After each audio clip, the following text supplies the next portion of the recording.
あんたのような無能なニートじゃお父さんの面倒は見きれないのよ。私たちがお父さんと同居するんだから、邪魔な寄生虫は出て行きなさいよ。私のせいで父が転倒したと思った技師の舞子さんは、家に押しかけてくるなり、私に罵声を浴びせてきて、しっしっと野良猫を追い払うような仕草をする。本当にあなたたち家族は異常ね。こんな無能なニートを住まわせているんだから。お父さん自身も頭おかしいんじゃないかしら。父のことを悪く言われ、私は思わず、カバンに衣類を詰めていた手を止める。良介も良介よ。こんなニートよりも私の方が役立つのに、それをわからないんだから、親子揃って本当にバカとしか思えないわ。そんな舞子さんの言葉は、私の我慢の限界を超えるには十分だった。舞子さんがどれだけ自分のことを家事のできる家族思いの人間だと思っているか知らないですけど、私の家族を悪く言うのだけは許しません。さっきの発言は撤回してください。突然反抗した私に、舞子さんは一瞬驚いた様子を見せるが、すぐに逆上してくる。は？ニート風情が私に指図するなんてありえないんだけど、そもそも私が同居してあげるって言ってるんだから、あんたたちは黙って私の言うことを聞いていればいいのよ。家族を馬鹿にされ、私は悔しさのあまりぐっと唇を噛む。いくら自分の目的を達成したいとしても、この言い草はあまりにもひどかった。もういいです。これ以上あなたの相手はしていられません。もう帰ってください。何よ。本当のことを言っているだけじゃない。舞子さんはそうわめいていたが、私は残っている力を振り絞り、なんとか彼女を追い出した。すると数分後、舞子さんの話し声が聞こえてくる。私はその異様な内容に思わず聞き耳を立てた。私の名前は沙織。今年で28歳。私は大学を卒業後、IT 企業で数年働いた後、独立して現在は在宅でプログラマーとして収入を得ながら実家で父と暮らしている。母は3年前に病気で他界してしまった。そして悪いことは続くもので、1年前には父が脳梗塞を発症し、右半身の麻痺と軽い言語障害が残ってしまった。そんな父の介護のために、実家は最近改築したばかりだ。そんな私には2年前に結婚をした兄がいる。兄の名前は良介。子供の頃、友達がよく上の兄弟から馬鹿にされたり、意地悪されたりするという話を聞くこともあったが、私の兄は私を馬鹿にすることも、意地悪なことを言うことも一切せず、私たち兄弟は周りから驚かれるくらい昔から仲が良かった。ねえお兄ちゃん遊ぼう。何か楽しいことないかな？そうだな。じゃあブロックで城を作ろう。どっちが高く作れるか競争だ。私たちが小さい時、私がどんなわがままを言っても、兄は微笑んでアイデアを考えてくれていた。兄の出してくれたアイデアは、どれも本当に楽しかったことを今でも覚えている。クラスの男の子に私が突き飛ばされて泣いていた時も、兄がすぐに私を守ってくれた。兄はそんなに体の大きな男の子ではなかったが、私を突き飛ばした自分よりも体の大きい子にも負けずに立ち向かってくれていた。私はそんな兄を昔から尊敬している。そして、そんな兄が昔も今も大好きだった。そんなある日、兄と一緒に珍しく兄嫁の舞子さんが家にやってくる。普段めったに家にやってこないはずの舞子さんが来たことに、私は驚きを隠せないでいた。私や父ともあまり交流はなく、正月やお盆にも何かと理由をつけて、いつも兄だけが実家に帰ってきていた。お兄ちゃん久しぶり。元気だった？舞子さんもお久しぶりです。ああ、仕事が忙しくてさ、なかなか帰ってこれなくてごめんな。私に返事をする兄とは反対に、舞子さんは私の言葉に返事をすることもなく、リビングに足を進めた。まだ父が寝ていたこともあり、3人で談笑を楽しんでいた時のこと。兄がお手洗いに立つと、舞子さんは突然、態度を変えて話しかけてくる。沙織さんってさ、その年でまだ実家住みなんて恥ずかしくないの？え？舞子さんのいきなりの厳しい言葉に、私は思わず言葉を詰まらせる。在宅ワークなんて言ってるけど、ただのニートじゃない。そう言いながらニヤニヤしている舞子さんを見てると、明らかに嘲笑を混ぜながら私を馬鹿にしてきているのが分かった。しかし、兄が戻ると、舞子さんはまたにこやかな表情に戻り、楽しげに話をし始める。そんな彼女を見ていると、私はもやもやとした気持ちばかりが残った。私は兄と舞子さんが交際している時から、なぜか舞子さんから嫌われていた。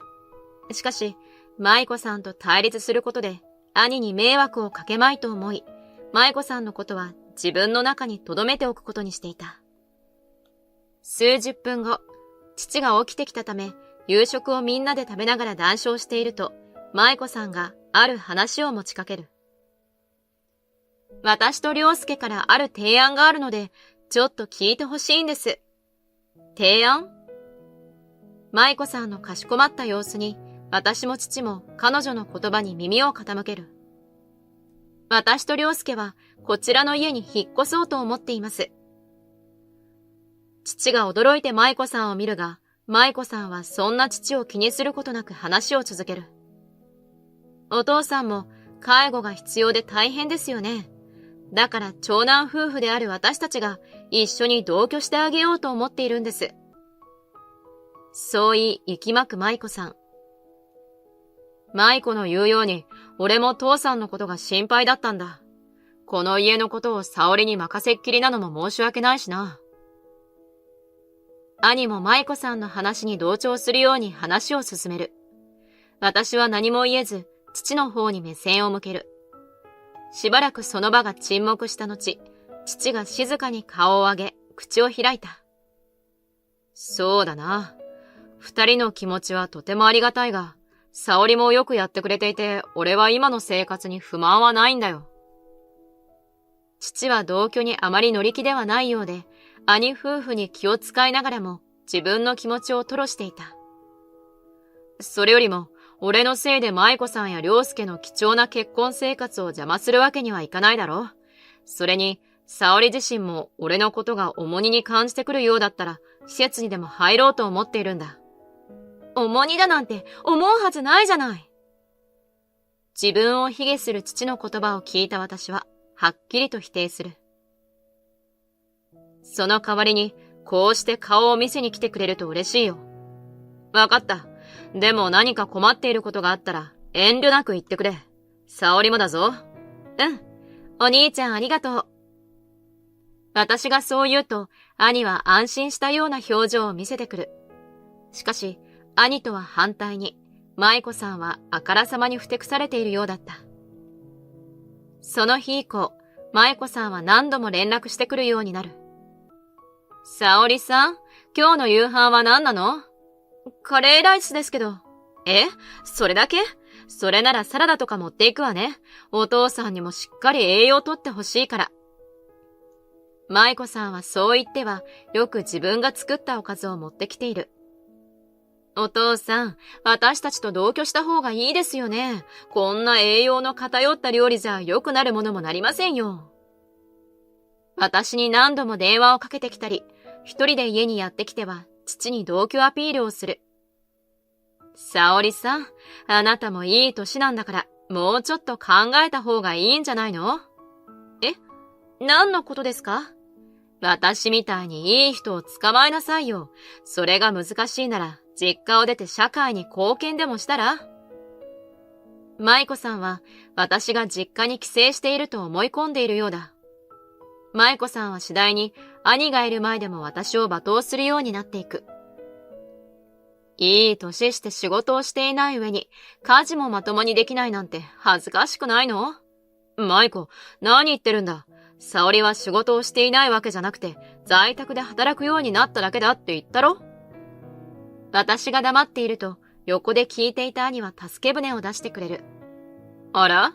そうだったかしら。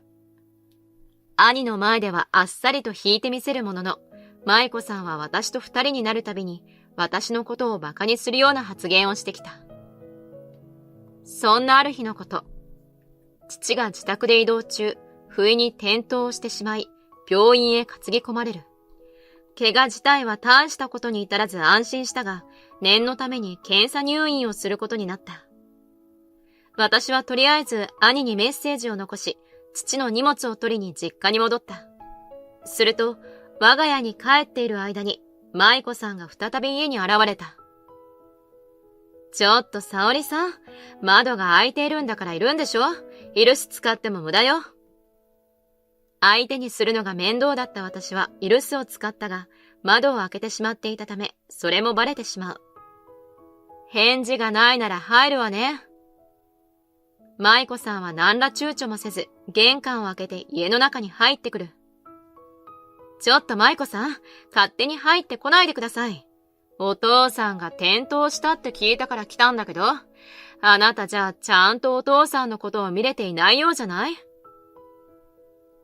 舞子さんは私を見つけると鬼の形相で詰め寄ってくる。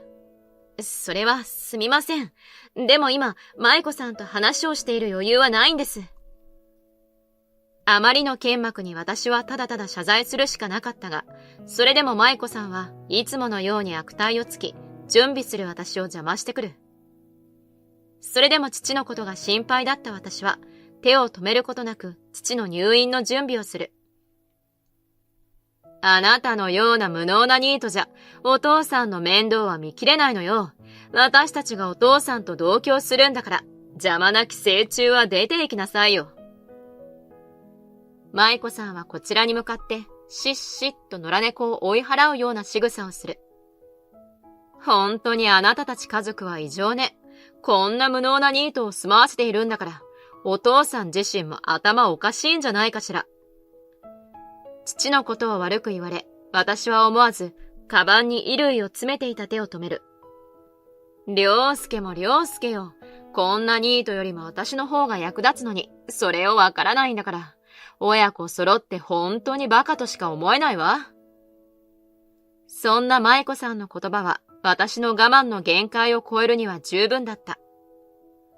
舞子さんがどれだけ自分のことを家事のできる家族思いの人間だと思ってるか知らないですけど、私の家族を悪く言うのだけは許しません。さっきの発言は撤回してください。突然反抗した私に、舞子さんは一瞬ひるんだ様子を見せるが、すぐに逆上してくる。はあ？ニート風情が私に指図するなんてありえないんだけど、そもそも私が同居してあげるって言ってるんだから、あんたたちは黙って私の言うことを聞いていればいいのよ。家族を馬鹿にされ、私は悔しさのあまりぐっと唇を噛む。いくら自分の目的を達成したいとしても、この言い草はあまりにもひどかった。もういいです。これ以上あなたの相手はしていられません。もう帰ってください。何よ、本当のことを言っているだけじゃない。舞子さんはそうわめいていたが、私は残っている力を振り絞り、なんとか彼女を追い出した。すると数分後、舞子さんの話し声が聞こえてくる。私はその異様な内容に思わず聞き耳を立てた。後日、無事に退院することができた父が兄夫婦を家に呼び出す。お父さんやっと退院できたんですね。待っていましたよ。沙織さんでは介護が務まらないですから、私たちが同居してあげますからね。舞子さんは同居してもらえると勘違いしているのか、すこぶる機嫌がいい。そんな舞子さんに向かって私は静かに問いかける。父の介護を申し出てくれるのはありがたいことですが、同居ってどこに住むつもりですか？この家に決まってるじゃない。だから無能なニートの寄生虫はさっさと出て行ってちょうだい。そう言い高らかに声を上げる舞子さん。舞子さんの勘違いに私は笑いながら真実を告げる。この家は私の名義なんですけど、どうして私が出て行かないといけないんですか？は？舞子さんは私の発言に目を見開いて驚いている。そんな舞子さんに追い打ちをかけるように私は話を続ける。それに舞子さんは私のことをニートって馬鹿にしますけど、私の年収は1000万円を超えているんです。まさかずっと家にいる人がそんな。本当ですよ。ほら、これがその証拠です。そう言い、私は舞子さんに昨年の源泉徴収票を見せる。家の改築にかかった費用はすべて私が支払っており、それに伴い私が家の名義人になっていた。私はプログラマーをしながら、その他にもサイト運営等も行っており、年収1000万円を超えていたのだ。本当に自分が同居できると思っているんですか？私はそう言い、再び舞子さんに問いかける。そんな、ただ私はお父さんのことを思って。本当に父のためですか？本当よ。なら、この男性は誰なんですか？私はそう言うと、ある書類を机の上に置く。これはどうして？それは、舞子さんが若いチャラついた男と抱き合って宿泊施設に入っていく写真や、いつ、どこで会っていたかが事細かく記された書類であった。あなたを追い出したあの日、あなたはこの家の前でこの男と会っていましたよね。窓が開いていたので、あなたたちの会話が聞こえてきたんです。不審に思った私は、あなたたち2人のことを調べさせてもらいました。そしたら、この男性はホストで、あなたはしょっちゅうこの男の店を訪ねているようですね。これは嘘よ。この女が私をはめようとしているのよ。でたらめだわ。舞子さんはそう叫ぶが、目の前に出されている決定的な証拠があっては、言い逃れができるはずはなかった。舞子、やめるんだ。俺も舞子が何か隠していることは前から気づいていた。